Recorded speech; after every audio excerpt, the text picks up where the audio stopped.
Guys അങ്ങനെ മെറീന ബീച്ചിൽ എത്തിയിട്ടുണ്ട് ഗേസ്. എങ്ങനെയാണ് ഇവിടെ ഇറങ്ങുന്നതെന്ന് ഒരു ഐഡിയ ഇല്ല. ആരുടെങ്കിലും ചോദിക്കാം, ചേട്ടാ എങ്ങനെയാണ് ചേട്ടാ ഇറങ്ങുന്നത്? നീ അവിടെ നിൽക്ക്, ഇപ്പൊ തന്നെ പോലീസിനെ വിളിക്കാം. കുറെ എണ്ണം പോയി ചത്തതേ ഉള്ളൂ.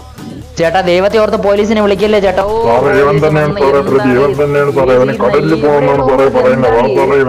കടലിന്റെ തീരത്തുള്ളവന്മാര് കോട്ട് സൂട്ട് ഇട്ട് നിക്കണ് ഗേസ്. കൊള്ളാടാ പോടാ. എന്താണ് ഗേസ്, നമ്മളൊക്കെ ഇന്ന് ഇടിച്ച് കൊന്നാണ് അവന്മാര്. നമുക്കൊരു കാര്യം ചെയ്യാം ഗേസ്. ഇവിടെ എന്താണ് ഗേസ് അത്? ഗേസ് ബോട്ടാണ് ഗേസ്. ഈ ബോട്ടിൽ കയറി രക്ഷപ്പെടാൻ ഗേസ് കുറെ ബോട്ട് കിടക്കുന്നുണ്ട് ഗേസ്, പല എണ്ണം പല നിറത്തിൽ. ബോട്ട് പറക്കണ് ഗേസ്. നിങ്ങളത് കണ്ടാ? ബോട്ട് പറക്കണ് ഗേസ്. ആ പോലീസുകാരെ ബോട്ടിനെ ഇടിച്ചിട്ടതാണ് ഗേസ്. പോലീസുകാരന്മാരെ വണ്ടി കടലിന്റെ അടിയിൽ കൂടെ പോകുമോ ഗേസ്? നോക്കൂ ഗേസ്, അവന്മാര് കാണിക്കുന്നത് ശ്വാസം മുട്ടി.